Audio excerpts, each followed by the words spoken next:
मंच से माननीय प्रधानमंत्री जी का आभार प्रकट करना चाहूंगा कि उत्तराखंड राज्य को 1,05,000 करोड़ रुपए का विशेष पैकेज, चाहे हमारे ऑल वेदर रोड का होगा, भारत माला परियोजना का होगा, कर्णप्रयाग ऋषिकेश कर्णप्रयाग रेल लाइन का होगा, इन तमाम जो प्रोजेक्ट, चाहे कृषि के लिए हमको तमाम हमारे किसानों के लिए जो प्रोजेक्ट दिए गए, मैं माननीय प्रधानमंत्री जी का उसके लिए बहुत बहुत आभार और धन्यवाद करना चाहता हूं। उत्तराखंड का ये जनपद ऊधम सिंह नगर, ये हमारी नैनीताल ऊधम सिंह नगर विधानसभा, ये हमारे किसानों का क्षेत्र है।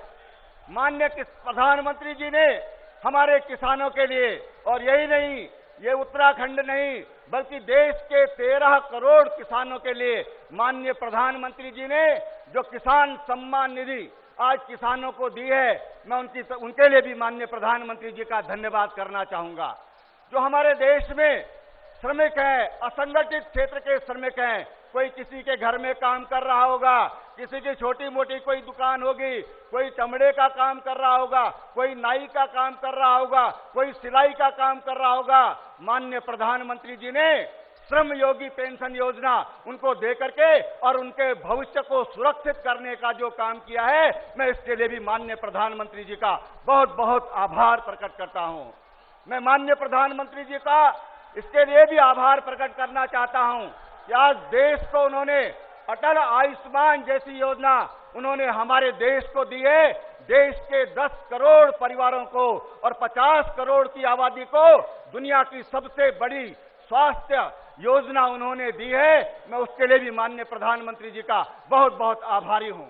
मित्रों, माननीय प्रधानमंत्री जी के सामने एक सपना है नए भारत का, उसके निर्माण के लिए माननीय प्रधानमंत्री जी लगे हैं और 2022 का भारत ये नया भारत होगा। इस देश में हर किसी के पास अपनी छत होगी, पक्का मकान होगा, उसके पास बिजली, पानी, सड़क, तमाम तरह की सुविधाएं उसके पास होंगी। ऐसे नए भारत के निर्माण के लिए माननीय प्रधानमंत्री जी काम कर रहे हैं। मैं उसके लिए माननीय प्रधानमंत्री जी को प्रचंड बहुमत के साथ उत्तराखंड उनको समर्थन देगा, इसके लिए भी मैं उनको अपनी ओर से शुभकामनाएं देता हूं।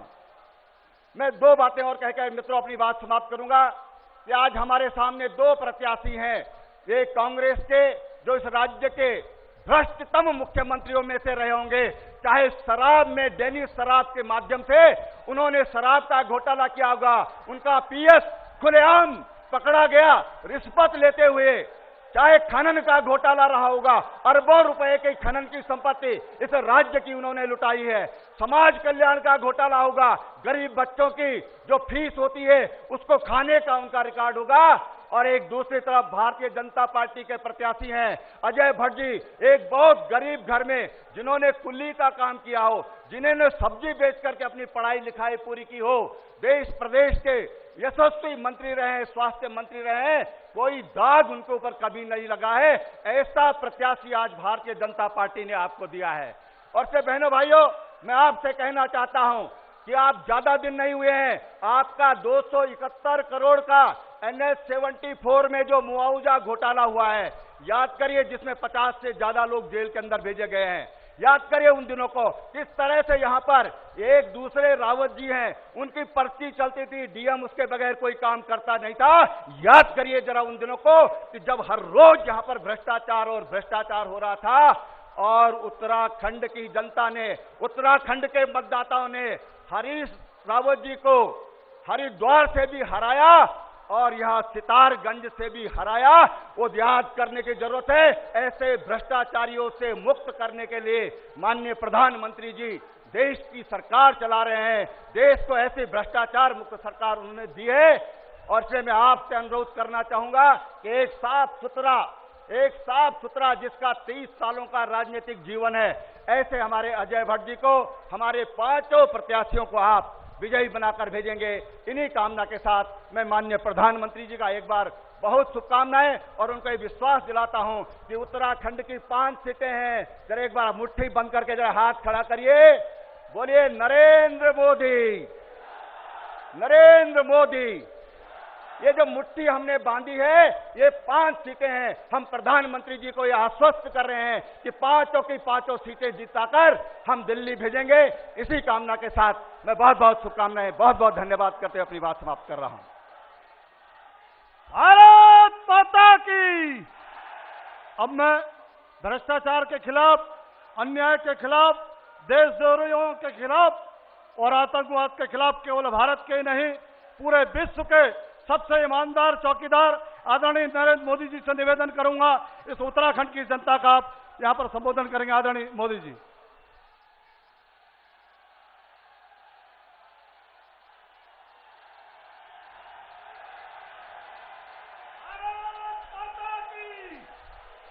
माननीय नरेंद्र मोदी जी, माननीय नरेंद्र मोदी जी।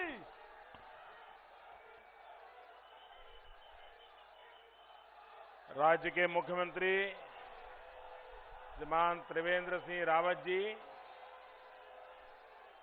केंद्र में मंत्रिपरिषद के मेरे साथी श्रीमान थावरचंद जी गहलोत, प्रदेश के अध्यक्ष एवं नैनीताल उधमसिंह नगर से भारतीय जनता पार्टी के प्रत्याशी भाई श्री अजय भट्ट जी, पूर्व मुख्यमंत्री हमारे वरिष्ठ नेता श्रीमान भगत सिंह कोश्यारी जी, भाजपा के प्रदेश प्रभारी भाई श्याम जाजू जी, मंच पर उपस्थित सभी वरिष्ठ महानुभाव और मेरे प्यारे भाई और बहनों,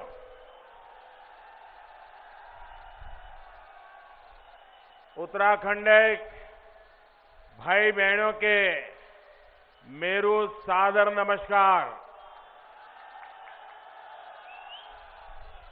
मैं जबले देवभूमि उत्तराखंड में आऊं, मैं के यहाँ ये बेर बहुत भलू लागो। देवभूमि 33 करोड़ देवताओं का और यह वीर भूमि जन जनों का आशीर्वाद मेरे साथ है।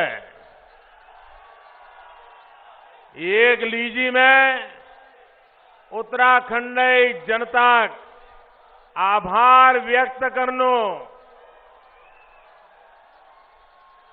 साथियों, 2019 के चुनाव के नतीजे क्या आने जा रहे हैं, वो यहां ये हमारे मिनी इंडिया में साफ साफ दिखाई दे रहा है। साथियों, 2019 के चुनाव में हम लोग विकास के मुद्दे को लेकर के आगे बढ़ रहे हैं, लेकिन आज जब मैं आपके बीच आया हूं तो मैं याद दिलाना चाहूंगा कि हमारे देश के वीर सैनिक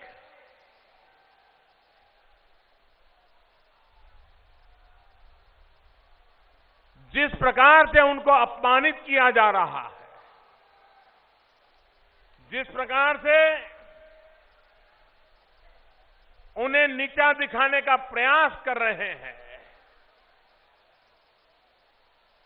जिस प्रकार से देश के सेना नायक को अपशब्द बोलने की हिम्मत की जाती है, ये उत्तराखंड की धरती तो एक प्रकार से वीरों की भूमि है, बलिदानियों की भूमि है। और ऐसी भूमि पर देश के चौकीदार को आशीर्वाद देने के लिए इतने सारे चौकीदार एक साथ निकल पड़े हैं। भाइयों बहनों, मेरे साथ पूरी ताकत से बोलिए, मैं कहूंगा मैं भी, मैं भी, मैं भी, मैं भी। आज जब उधम सिंह नगर आया हूं तो क्रांतिवीर उधम सिंह को मैं नमन करता हूं। गुरु नानक देव जी के पग जहां पड़े हैं, ऐसी मिट्टी को मैं प्रणाम करता हूं। साथियों, जिस उत्तराखंड का सपना हम सभी के श्रद्धेय रहे अटल बिहारी वाजपेयी जी ने देखा था, वो सपना अब साकार होता दिख रहा है। इस क्षेत्र के विकास के लिए जिस प्रकार पंजाब से आए, देश के अलग अलग हिस्सों से आए भाई बहनों ने यहां के लोगों के साथ मिलकर काम किया है, वो एक भारत श्रेष्ठ भारत की भावना को मजबूत करता है। ऐसे ही एकजुट होकर हम हर चुनौती का मुकाबला कर सकते हैं, अपने देश को विकास की नई ऊंचाई पर ले जा सकते हैं। मेरे सामने हर उम्र के लोग मुझे नजर आ रहे हैं। जो पुराने साथी हैं, उन्होंने तो उत्तराखंड के तमाम उतार चढ़ाव देखे हैं, हर सरकार के कामकाज के तरीके देखे हैं। आपने 2014 से पहले की केंद्र की सरकार, 2017 से पहले की उत्तराखंड की सरकार के काम को भी भली भांति देखा है। बीजेपी और कांग्रेस के संस्कारों में, इन संस्कारों से भी आप भली भांति परिचित है। साथियों, वो स्थिति याद कीजिए जब यहां के हाईवे बेहाल थे, शहरों की सड़कें गड्ढे वाली थी, जाम से बंद रहती थी। गांव वालों के भाग्य में तो मीलों का पैदल सफर, यही उनके नसीब में लिखा था। सड़कों के अभाव में खेती और बागवानी की स्थिति दयनीय थी। इसी कारण से पलायन उत्तराखंड की सबसे कड़वी सच्चाई, इसको कोई नकार नहीं सकता है। याद करिए, घोटालों की वजह से उत्तराखंड की पहचान क्या हो गई थी। कभी राहत के नाम पर घोटाला, कभी आबकारी घोटाला, कभी खनन घोटाला। कांग्रेस के कल्चर ने उत्तराखंड को तबाह कर दिया था।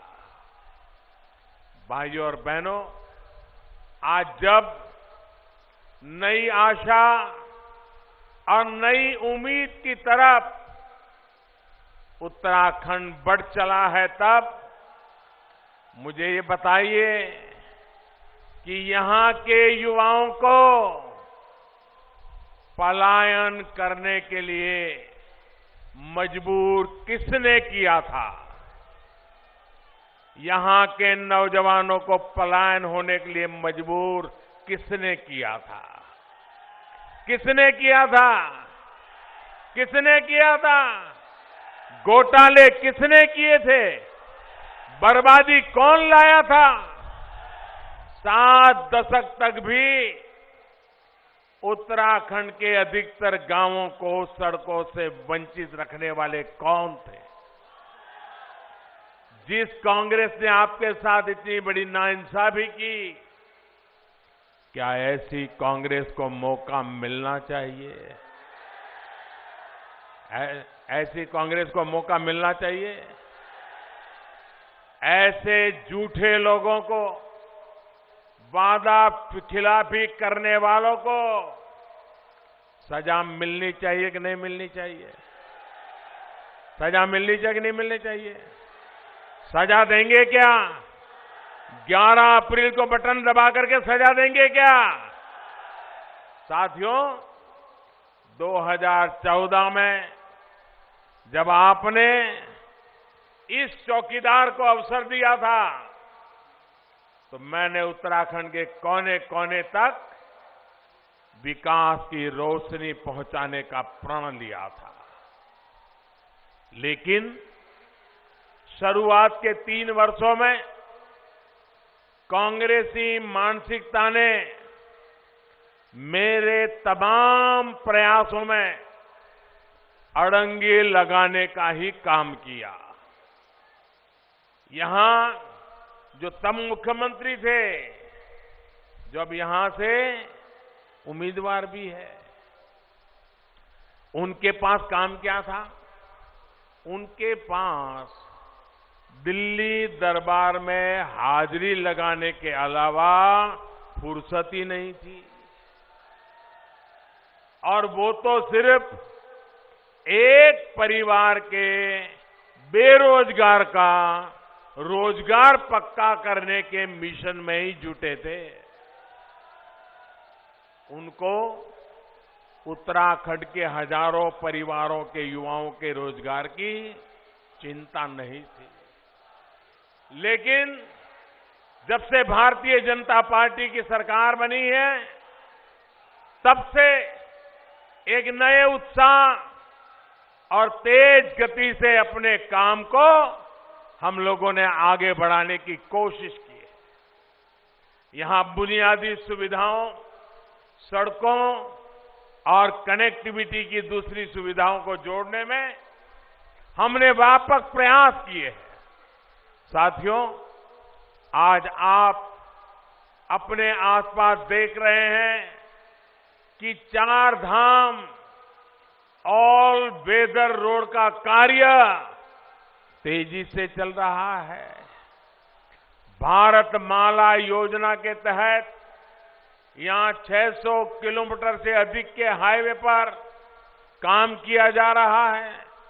ऋषिकेश कर्णप्रयाग रेल लाइन की मांग भी यहां बरसों से की जा रही थी, इस पर भी तेजी से काम चल रहा है। भाइयों और बहनों, आप सभी के आशीर्वाद से बाबा केदार के धाम को भव्य और दिव्य बनाने के लिए हमारी सरकार तेजी के साथ काम कर रही है। और यह देश देख रहा है, नमामि गंगे के तहत भी उत्तराखंड के कई शहरों में गंगा की सफाई से जुड़ी परियोजनाएं शुरू की गई है। आस्था हो, अध्यात्म हो, टूरिज्म हो या फिर औद्योगिक विकास, आज उत्तराखंड नए रास्ते पर निकल पड़ा है। अटल जी के विजन के चलते ही हमारा ये रुद्रपुर शहर उत्तराखंड का इंडस्ट्रियल हब है।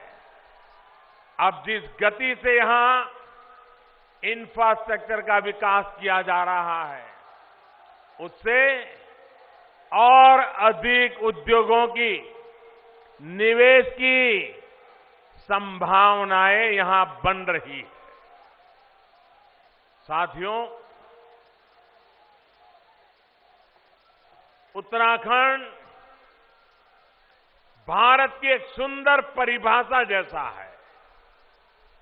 यहां गंगा है, यमुना है, भागीरथी से संगम को आतुर, अलकनंदा है, तो 5 महान प्रयाग है।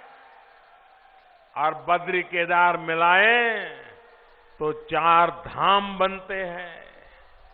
मैं इनमें एक 5वां धाम जोड़ता हूं, सैनिक धाम। ये देवभूमि, यहां इंडियन मिलिट्री एकेडमी है, राष्ट्रीय इंडियन मिलिट्री कॉलेज है, तो गढ़वाल राइफल्स, कुमाऊं रेजिमेंट और गोरखा राइफल्स के केंद्र भी इसी धरती पे है। ये सभी मां भारती की रक्षक भुजाएं हैं। यहां हर दूसरा घर सैनिक का है। इस सैनिक धाम उत्तराखंड को मेरा कोटि कोटि नमन। भाइयों बहनों, आज जब मैं इस सैनिक धाम में आया हूं तो आपसे कुछ गंभीर सवाल पूछने का मन कर रहा है। पूछूं क्या? जोरों से जवाब देंगे? आप मुझे बताइए, सर्जिकल स्ट्राइक के बाद हमारे वीर जवानों की वीरता पर सवाल उठाना क्या सही था? सही था? सही था? जब आतंकियों को घर में घुसकर मारा गया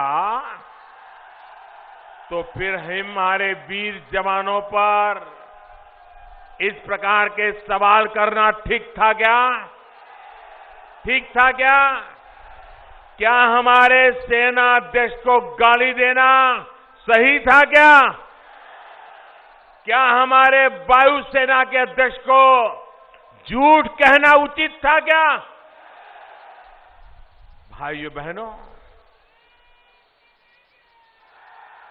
पाकिस्तान का हीरो बनने की चाहत में भारत विरोधी बयान देना क्या देश की जनता माफ करेगी? माफ करोगे? आपको इन सवालों के सही जवाब पता है। देश को इन सवालों के सही जवाब पता है। लेकिन कांग्रेस के नामदारों के राग दरबारी कहते हैं कि ऐसी बातें मोदी को नहीं करनी चाहिए। मोदी को बालाकोट की एयर स्ट्राइक की बात नहीं करनी चाहिए। मोदी को आतंकवाद के खिलाफ लड़ाई की बात नहीं करनी चाहिए। मोदी को देश की रक्षा और सुरक्षा का मुद्दा नहीं उठाना चाहिए। क्या मोदी चुपचाप बैठ जाए क्या? क्या आतंकियों की धमकी से मोदी डर जाए क्या? साथियों, डरने वाले संस्कार आपके इस चौकीदार में नहीं है।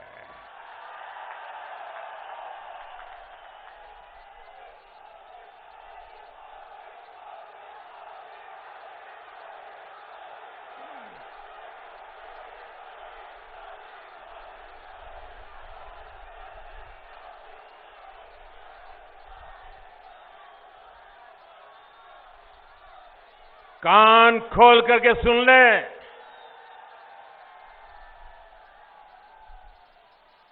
देश के दुश्मन भी सुन ले, हमारे विरोधी भी सुन ले। हम डरने वाले नहीं, बल्कि डटने वाले हैं। यही संस्कार उत्तराखंड की मिट्टी के हैं। यही संस्कार मां भारती ने हमें दिए हैं। डरने और झुकने का काम तो कांग्रेस का है, कांग्रेस के नामदारों का है। ये वो लोग हैं जिनका खून तब भी नहीं खोला जब देश के बीचों बीच भरी आबादी में आतंकी देश के लोगों का, वीर जवानों का खून बहा रहे थे।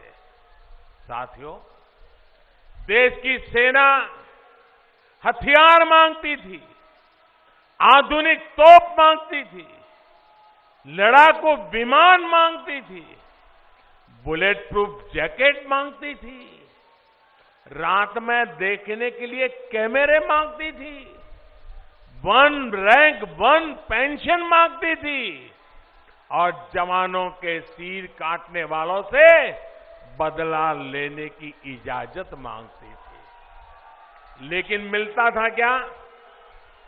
मिलता था क्या? सरकार सोई पड़ी थी कि नहीं पड़ी थी? सेनाध्यक्ष पर ही मुकदमा कर दिया और यह अफवाह फैला दी कि सेना सरकार का तख्ता पलट करने वाली है। हथियारों और जहाजों के सौदों पर दलाल, मामा भांजे भारी पड़ गए, सौदे 10 साल तक फंसे रहे।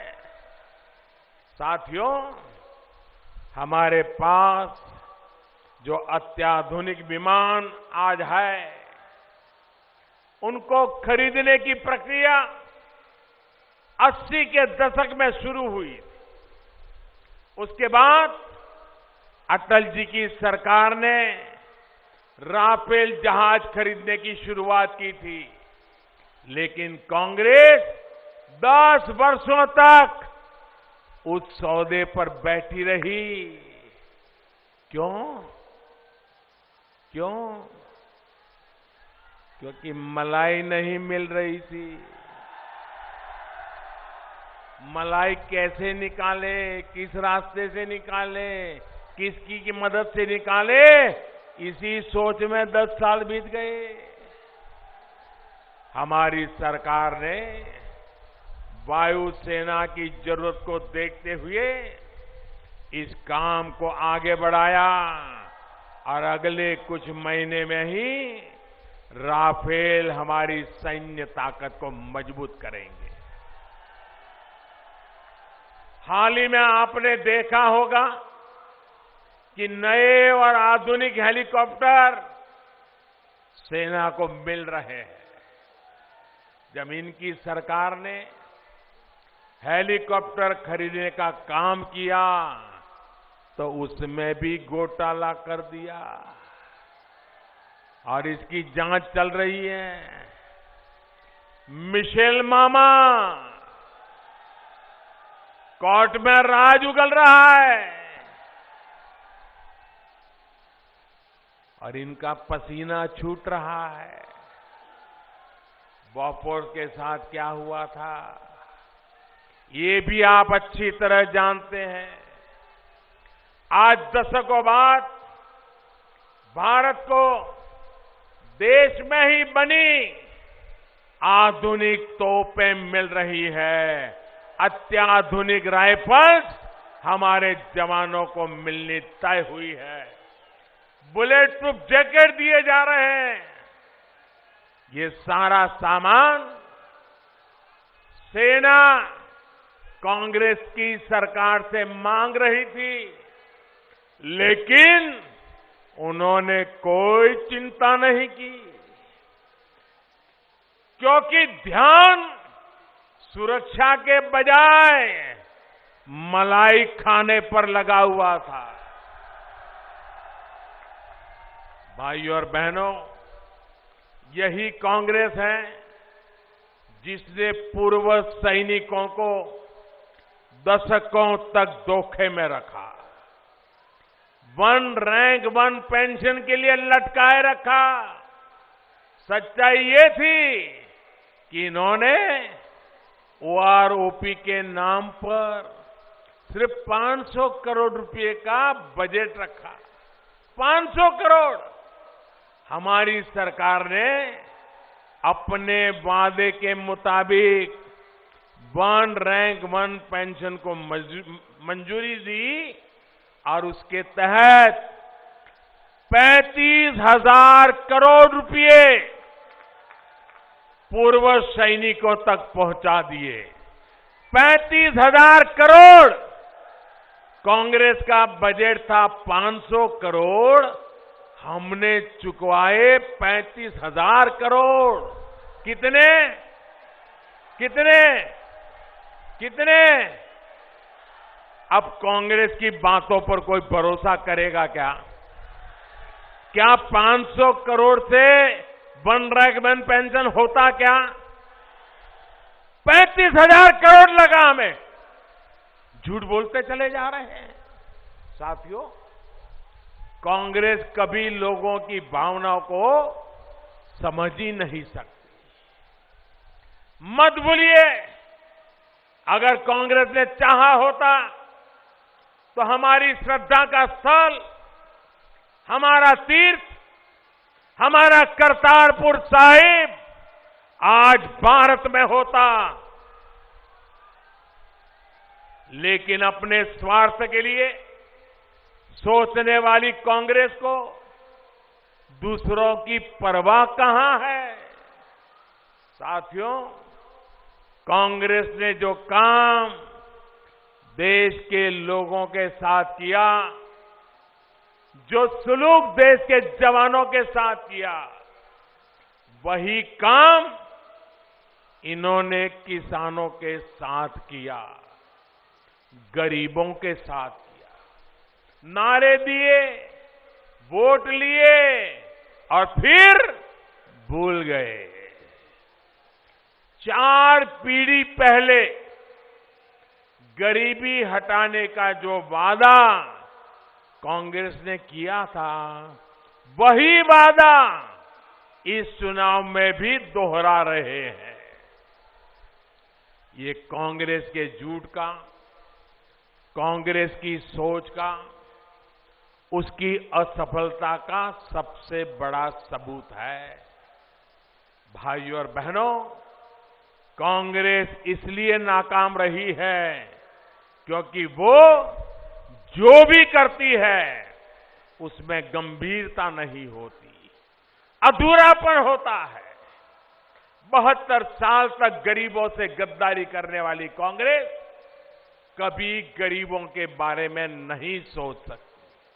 और इसलिए अब देश का गरीब भी कह रहा है, कांग्रेस हटाओ, गरीबी अपने आप हट जाएगी। जब तक कांग्रेस किसी भी कोने में रहेगी, गरीबी भी रहेगी। गरीबी का कारण ही कांग्रेस है। जबकि मोदी जो भी करता है पूर्णता के साथ करता है, एक मिशन के साथ करता है। इसका सबूत आपके सामने है। आज उत्तराखंड के करीब 8 लाख किसान परिवारों को प्रधानमंत्री किसान सम्मान योजना द्वारा सीधी मदद मिलनी तय हुई है। इनमें से 3.25 लाख से अधिक किसानों को पहली किस्त के पैसे मिल भी चुके हैं। बाकियों के खाते में भी बहुत जल्द ये पैसे आ जाएंगे। इसी तरह आयुष्मान भारत के तहत उत्तराखंड में हर परिवार यानी करीब 19 लाख परिवारों को 5 लाख रुपए तक का मुफ्त इलाज सुनिश्चित हुआ है। इसके तहत 11,000 से अधिक को इलाज मिल भी चुका है।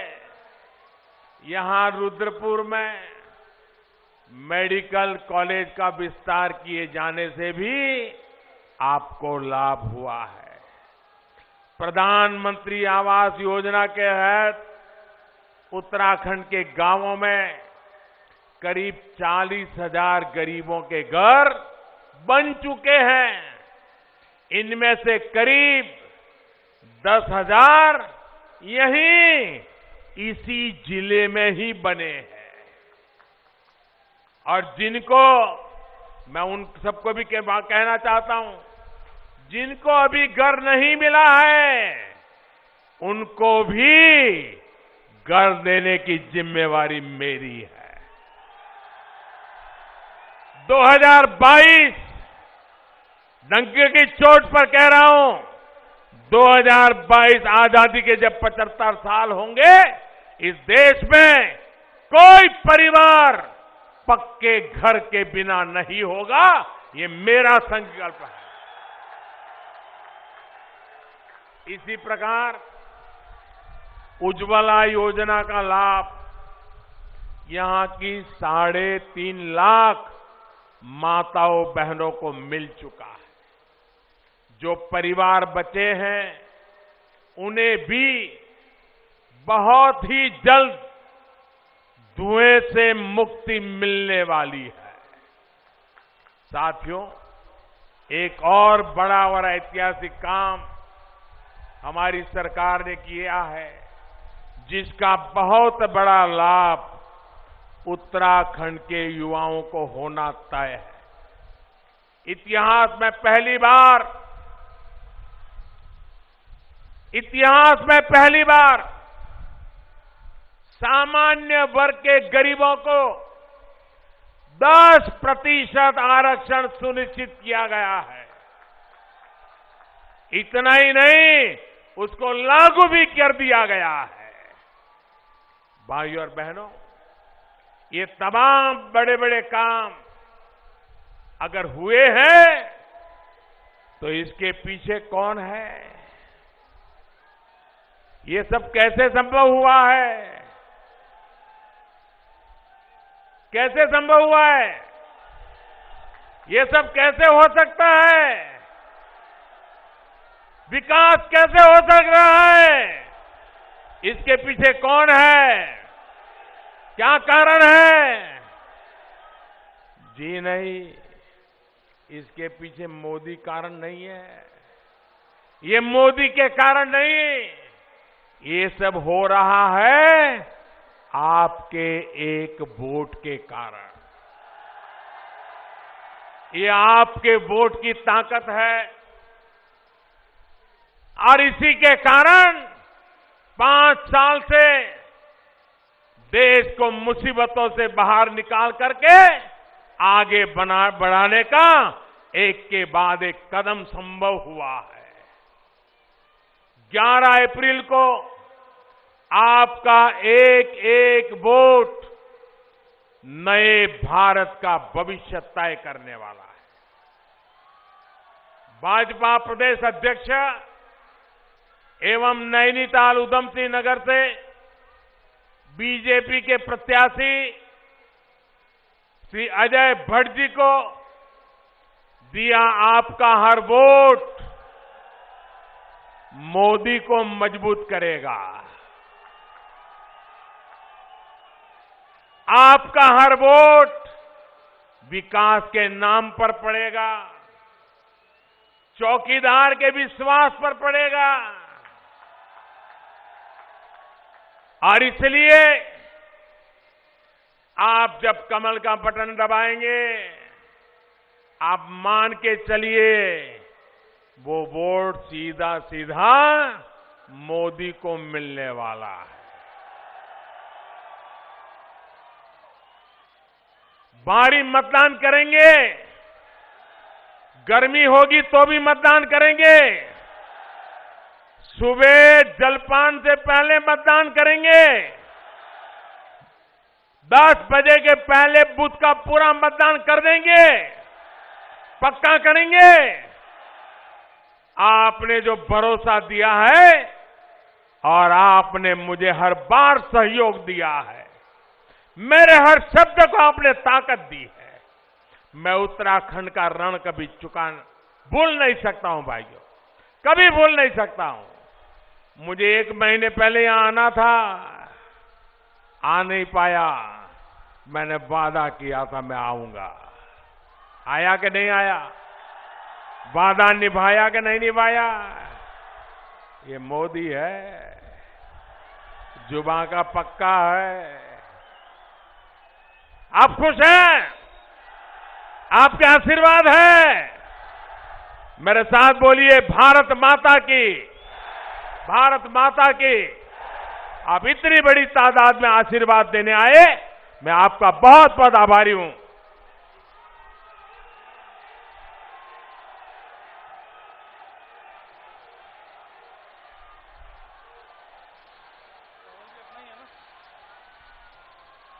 यहां पर आए सभी आदरणीय सम्मानित जनता का, आदरणीय प्रधानमंत्री जी का, आदरणीय मुख्यमंत्री जी का, यहां पर आई अपार भीड़ समूह का मैं बहुत बहुत आभार और धन्यवाद व्यक्त करता हूं। साथ ही 11 अप्रैल को आदरणीय प्रधानमंत्री जी का जो हमें निर्देश और आग्रह है, उसको सब लोग पूर्ण करेंगे, इतना आग्रह करते हुए सबका बहुत बहुत धन्यवाद। मोदी आएंगे डंके की चोट पे, नारे लाएंगे मोदी मोदी बोल के, मोदी आएंगे